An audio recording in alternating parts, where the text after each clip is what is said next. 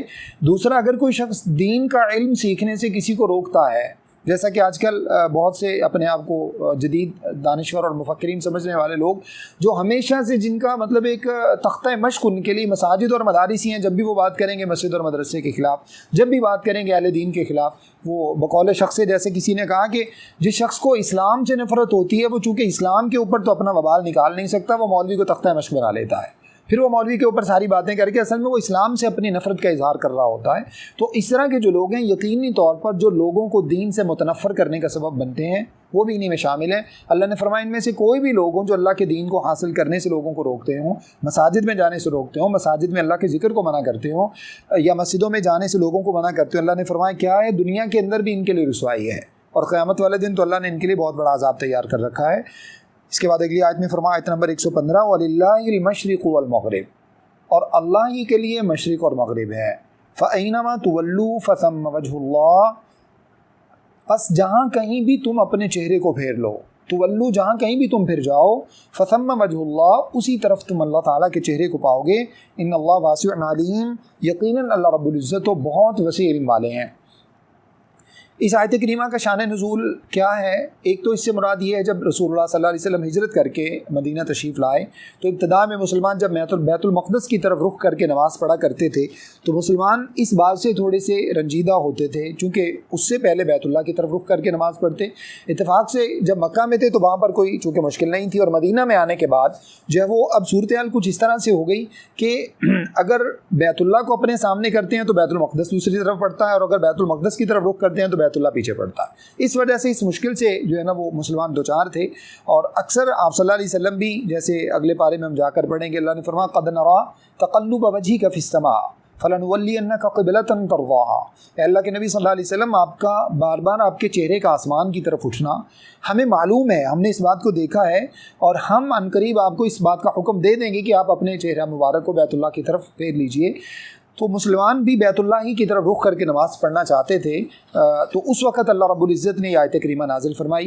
ایک تو اس کا سبب نزول، شان نزول یہ ہے۔ دوسرا اس کا شان نزول، جب اللہ رب العزت نے تحویل قبلہ کا حکم دے دیا، وہ اس کا شان نزول ہے، جو اگلے دوسرے پارے کے ابتدا میں ہم جا کر تفصیلات پڑھیں گے۔ جب اللہ تعالیٰ نے حکم دیا کہ اب تم اپنے قبلہ کو تبدیل کر لو، یعنی کہ بیت اللہ کی طرف رخ کر کے نماز پڑھا کرو، تو یہ اس کا شان نزول ہے۔ اور بعض مفسرین نے کہا کہ اس سے مراد سفر کی نماز ہے، خاص طور پر جب سفر میں انسان سواری پر ہوتا ہے تو اس وقت انسان کس طرف رخ کرے۔ اب اس کے بارے میں جو ایک حکم ہے وہ میں آپ کو بتا دیتا ہوں، وہ یہ ہے کہ ایک حد تک جو ممکن ہو سکے انسان قبلہ رخ ہونے کی کوشش کرے، اور اس کے بعد اگر سواری کا رخ کسی دوسری طرف بھی ہو جاتا ہے سفر کے اعتبار سے، رستے کے اعتبار سے، تو اس میں کوئی حرج کی بات نہیں ہے۔ پھر اس وقت یہی حکم انسان کے ذہن میں ہونا چاہیے، فَإِنَّمَا تُوَلُّوا فَثَمَّ وَجْهُ اللَّهِ، کسی طرف بھی آپ کا چہرہ ہو جائے تو وہیں پر اللہ رب العزت، اللہ تعالیٰ تو ہر سمت میں اپنی جو ہے نا وہ قدرت کے اعتبار سے موجود ہیں۔ تو اس وجہ سے اللہ نے فرمایا کہ جہاں کہیں بھی تم اپنا چہرہ کر لو وہیں پر تم اللہ کو پاؤ گے۔ تو یہ تمام کے تمام جو شان نزول میں نے آپ کے سامنے ذکر کیے ہیں وہ سب بھی اس آیت کا سبب ہو سکتے ہیں، جیسا کہ اکثر جو ہے نا وہ مفسرین یہ بیان کرتے ہیں کہ ایک آیت جو ہے نا وہ کئی اسباب کے پیش نظر اللہ تعالیٰ کی طرف سے ایک ہی حکم نازل ہو جاتا ہے، تو وہ سب کے لیے کافی ہو جاتا ہے۔ اس کے بعد آیت نمبر 116 اللہ فرماتے ہیں وَقَالُوا اتَّخَذَ اللَّهُ وَلَدًا سُبْحَانَهُ، اور ان لوگوں نے کہا اللہ تعالیٰ نے اولاد پکڑی ہے۔ یہ اس طرح کے دعویٰ جو ہیں وہ کن لوگوں نے کیے؟ عیسائیوں نے بھی کیا، یہودیوں نے بھی کیا، اور مشرکین مکہ نے بھی کیا۔ سب نے اللہ تعالیٰ کی اولاد ثابت کرنے کی کوشش کی۔ اللہ فرماتے ہیں سبحانہ، وہ ذات تو اس سے پاک ہے، اس کو کیا ضرورت ہے کہ وہ اپنے لیے اولاد بنائے۔ بل لہ ما فی السماوات والارض، بلکہ جو کچھ بھی آسمان و زمین میں ہے وہ سب کچھ اسی کا تو ہے۔ کل لہ قانتون، ہر چیز اللہ تعالیٰ کے لیے ہی فرما بردار ہے۔ جتنے بھی انسان ہیں، جتنے بھی حیوان ہیں، جتنی بھی دنیا کے اندر، کائنات کے اندر جتنی بھی مخلوقات پائی جاتی ہیں، چاہے وہ ان کا تعلق جانداروں سے ہو یا غیر جانداروں سے ہو، چونکہ پتھروں کے بارے میں ہم اس سے پہلے پڑھ چکے ہیں، آگے جا کر ہم درختوں کے بارے میں پڑھیں گے، سائے کے بارے میں پڑھیں گے، ہر چیز اللہ رب العزت کی تسبیح بیان کرتی ہے۔ جب ہر چیز اسی کے حکم کے تابع ہے، وہ جس چیز کے بارے میں جو بھی فیصلہ فرما دیتا ہے ہر چیز اسی کے لیے ہے، تو اس کو کیا ضرورت ہے اولاد پکڑنے کی۔ اگلی آیت بھی اسی سے متعلق ہے، پڑھ لیجیے بدیع السماوات والارض۔ بدیع کا معنی ہوتا ہے ابتدا سے پیدا کرنے والا آسمان و زمین کو۔ آیت نمبر 117 بدیع السماوات والارض، ابتدا سے آسمان و زمین کو پیدا کرنے والا۔ وَإِذَا قَضَىٰ أَمْرًا، اور جب وہ فیصلہ فرما لیتا ہے کسی بات کا، فَإِنَّمَا يَقُولُ لَهُ كُن فَيَكُونُ، تو بے شک اللہ رب العزت صرف یہ فرماتے ہیں کن، ہو جا، اور وہ کام فیکون، وہ کام ہو جاتا ہے۔ جو اللہ تعالیٰ اتنے وسیع اختیارات کا مالک ہے، جو انسان کی سوچ سے بھی باہر ہے، انسان کی عقل، انسان کا علم اس بات کا احاطہ نہیں کر سکتا۔ اللہ نے فرمایا نا وَلَا يُحِيطُونَ بِشَيْءٍ مِّنْ عِلْمِهِ إِلَّا بِمَا شَاءَ، اللہ تعالیٰ کے علم کا کوئی احاطہ نہیں کر سکتا، کسی کے بس کی بات نہیں ہے، کسی کے عقل اور شعور میں وہ علم نہیں آ سکتا جو اللہ رب العزت کے پاس موجود ہے۔ اتنی اعلیٰ اور عرفہ علم اللہ رب العزت کے پاس موجود ہے۔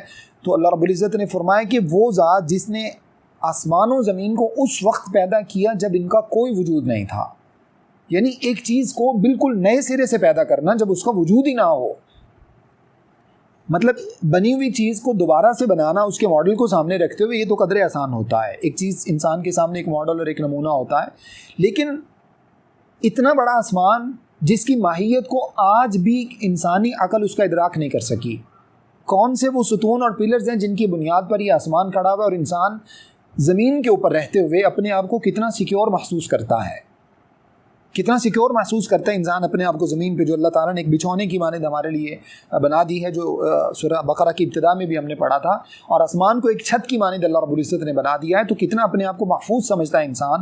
اور آج تک زمین اور آسمان کی ماہیت کو انسان پرکھ نہیں سکا۔ مثال کے طور پر اگر یہی بات دیکھ لی جائے کہ اسی زمین کے اندر زمین ہی کا ایک ٹکڑا ہوتا ہے بالکل قریب قریب اگر آپ مختلف قسم کے درخت اور لگا دیتے ہیں، مختلف قسم کے پلانٹس اگر آپ ان کو لگا دیتے ہیں، وہیں پر جامن پیدا ہوتا ہے، اس کا ذائقہ اور ہے، وہیں پر آم پیدا ہوتا ہے، اس کا ذائقہ اور ہے، وہیں پر انگور پیدا ہوتا ہے، اس کا ذائقہ اور ہے، وہیں پر جو ہے نا وہ تما اور اس طرح کی چیزیں پیدا ہوتی ہیں جو اتنی کڑوی ہیں کہ انسان کے لیے ان کو کھانا اور ہضم کرنا مشکل ہو جاتا ہے۔ اس اللہ رب العزت کی مرضی ہے، سبزیاں پیدا کر دی ہیں، ان سبزیوں کا ذائقہ اور ہے، ان کو پکا کے کھایا جاتا ہے، اور پھل اور فروٹس اللہ رب العزت نے ایسے پیدا کر دیے ہیں کہ وہ ہر ایک کا مختلف ذائقہ ہے۔ ایون کہ ایک ایک آم اگر اس کی مختلف آپ جو ہے نا وہ قسموں کو دیکھ لیں تو ان سب کا ذائقہ مختلف ہے، انگور کی ہر قسم کا ذائقہ مختلف ہے، اسی طرح سے سبزیوں کے اندر بے شمار اقسام جو ہوتی ہیں، ایک ایک سبزی کی کئی قسمیں ان کا ذائقہ مختلف ہوتا ہے۔ یہ اس اللہ رب العزت کی مرضی ہے۔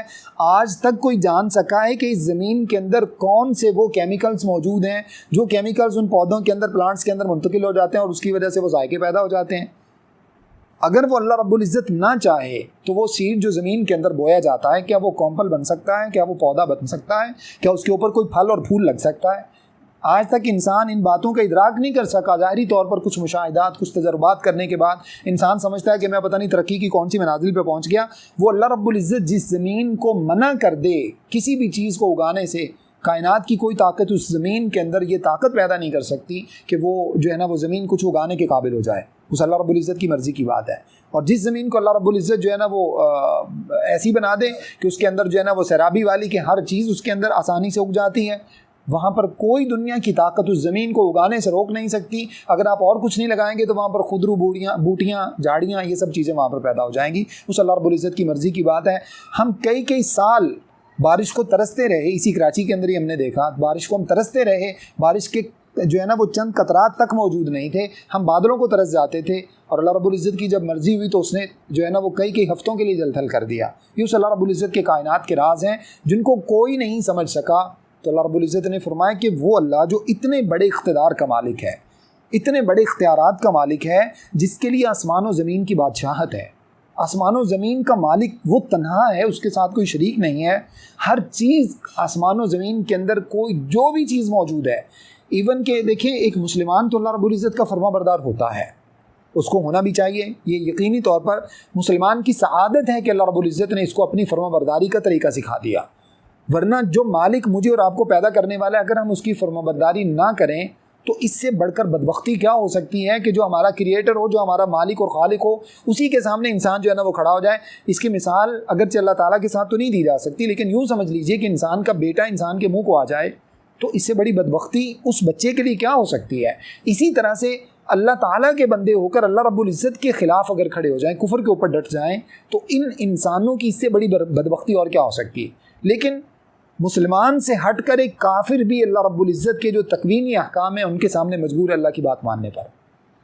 وہ اللہ رب العزت کے دین کو قبول نہیں کرتا، یہاں پر وہ ڈٹائی کا مظاہرہ کرتا ہے، باوجود جو ہے نا وہ کائنات کے اندر ایسے دلائل دیکھنے کے، بہت سے ایسے واقعات، عبرتناک واقعات دیکھتا ہے، اس سب کے باوجود وہ اللہ رب العزت کا ہمیشہ انکار کرتا ہے، اس کے بھیجے ہوئے دین کا انکار کرتا ہے۔ بیماری کو آنے سے روک سکتا ہے اپنے پاس؟ جب بیماری اس کے پاس آتی ہے، اس کے جسم پر حملہ آور ہوتی ہے، تو کیا وہ بیماری کو روک سکتا ہے؟ یہ اللہ تعالیٰ کے تکوینی احکام ہیں۔ اگر بارش سے اس کے گھر کو نقصان پہنچنا اللہ نے اس کے مقدر میں لکھ دیا تو اسے وہ اپنے آپ کو روک سکتا ہے؟ اتنا بڑا جاپان کے اندر کچھ عرصہ پہلے جو سونامی آیا، تو کیا جاپان والے اس کو روک سکے؟ امریکہ کے اندر کئی مرتبہ اس طرح کے جو ہے نا وہ سیلاب اور اس طرح کے طوفان آتے رہتے ہیں، کیا وہ روک سکتے ہیں؟ اللہ تعالیٰ کے ان تکوینی احکام سے اپنے آپ کو بچا سکتے ہیں؟ مجبور ہیں اللہ رب العزت کے حکم کے سامنے۔ اور جب اللہ تعالیٰ ان میں سے کسی کی موت کا فیصلہ فرما لیتے ہیں، جب بھی جس کا وقت لکھا ہوتا ہے، آج تک کوئی کافر، یہ تو چھوٹے موٹے کافر تو کوئی معنی ہی نہیں رکھتے، فرعون جو اپنے آپ کو لوگوں کے سامنے کہتا تھا انا ربکم الاعلی، میں تمہارا سب سے بڑا مالک ہوں، میں تمہارا سب سے بڑا معبود ہوں، کیا وہ اپنے آپ کو موت سے بچا سکا، غرق ہونے سے بچا سکا؟ اللہ کے سامنے کائنات کی ہر چیز، چاہے وہ اس کو مانتی ہے یا نہیں مانتی، چاہے وہ اس اللہ رب العزت کو خالق و مالک سمجھتا ہے کوئی شخص یا نہیں سمجھتا، اللہ کے احکام کے سامنے مجبور ہے۔ اللہ رب العزت کے احکام کا ماننا اس کے اوپر لازم ہے۔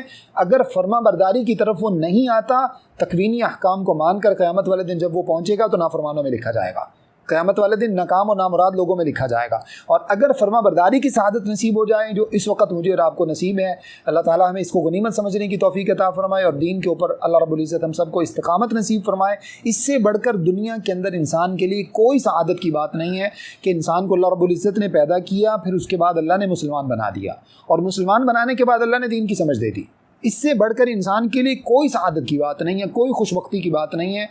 اس سعادت کو ہمیں اپنے طور پر ہمیشہ سے اس بات پر اللہ کا شاکر رہنا چاہیے، اللہ کا شکر ادا کرنا چاہیے، اور اس بات کے اوپر اللہ تعالیٰ سے ہمیشہ ثابت قدمی کی دعا کرنی چاہیے کہ اللہ رب العزت تیرا احسان اور تیرا لاکھ شکر ہے کہ تو نے ہمیں دین کی سمجھ دی۔ تو اللہ رب العزت ہمارے دل کو، ہمارے جو ہے نا وہ ہمارے مطلب کمی کوتاہی جو ہمارے ساتھ ہو جاتی ہے، آزمائشیں آتی ہیں، ان آزمائشوں کے اندر اللہ رب العزت ہمیں ثابت قدمی عطا فرما، تاکہ دین کے بارے میں ہمارے جو ارادے ہیں، ہماری جو سوچیں ہیں، ہمارا جو ایمان ہے وہ متزلزل نہ ہو۔ تو اس وجہ سے اللہ رب العزت نے فرمایا جو اتنے اختیارات کا مالک ہے اس کو اولاد بنانے کی کیا ضرورت ہے اپنے لیے؟ وہ کیوں اپنے لیے اولاد بنائے گا؟ اولاد تو انسان سوچتا ہے کہ میرا چونکہ ناقص سوچ کا مالک ہے، انسان کے پاس جتنے بھی اختیارات ہیں وہ سب کے سب ناقص ہیں، وہ سب فنا ہونے والے ہیں، وہ ہمیشہ کے نہیں ہیں، وہ عارضی ہیں۔ اس وجہ سے انسان اپنے لیے وارث کی سوچتا ہے۔ اللہ رب العزت کو وارث کی کیا ضرورت ہے؟ اس کے جتنے بھی اختیارات ہیں سب دائمی ہیں۔ جب انسان کائنات یہ کچھ بھی نہیں تھا وہ تو تب بھی مالک تھا، اور جب یہ انسان کائنات سب کچھ ختم ہو جائے گا جیسا کہ قرآن میں موجود ہے، وہ تب بھی مالک ہوگا۔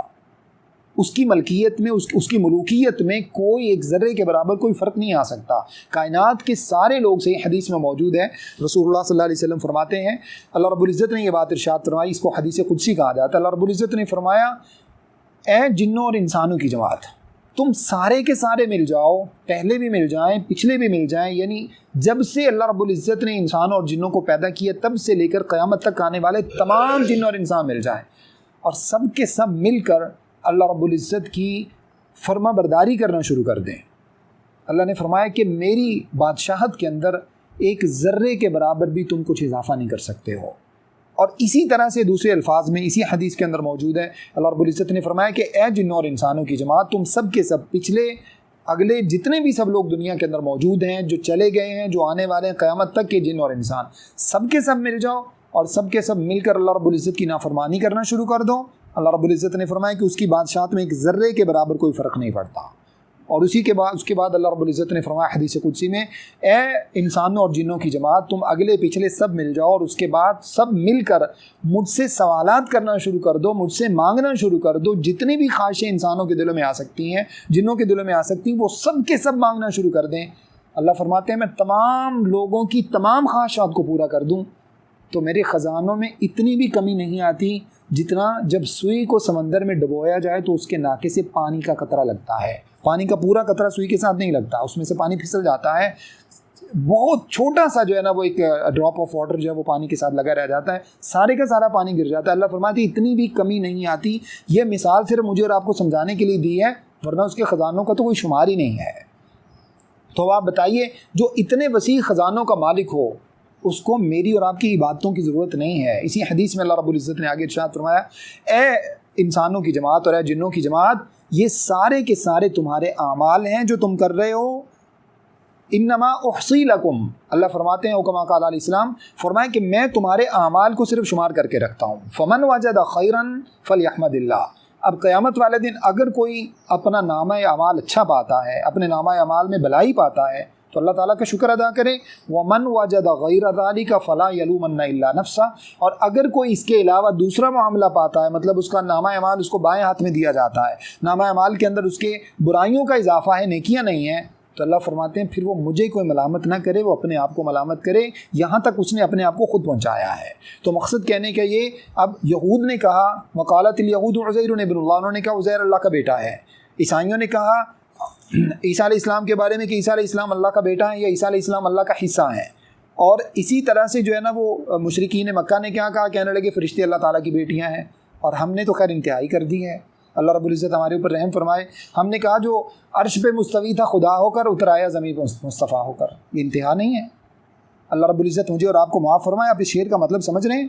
جو عرش پہ مستوی تھا خدا ہو کر، اتر آیا زمین پہ مصطفیٰ ہو کر، یہ شعر آپ کو ربیع الاول میں جگہ جگہ پہ لکھا ہوا مل جائے گا۔ اس سے بڑھ کر بتائیے کیا یہود، عیسائی، مشرکین مکہ ان سب سے آگے نہیں ہم چلے گئے؟ انہوں نے تو اللہ کو تو الگ سے مانا تھا نا، ہم نے اللہ کو ہی الگ سے حیثیت ہی ختم کر دی، اللہ کی حیثیت ہی ختم کر دی۔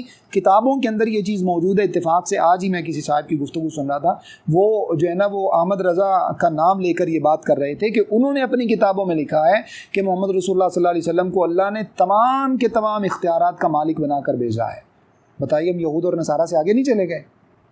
ان سے آگے چلے گئے نا. انہوں نے تو اللہ تعالیٰ کا عیسیٰ علیہ السلام کو, عیسائیوں نے عزیر علیہ السلام کو, یہودیوں نے اللہ کا صرف بیٹا قرار دیا تھا, اور ہم نے تو محمد صلی اللہ علیہ وسلم کو اللہ ہی قرار دے دیا.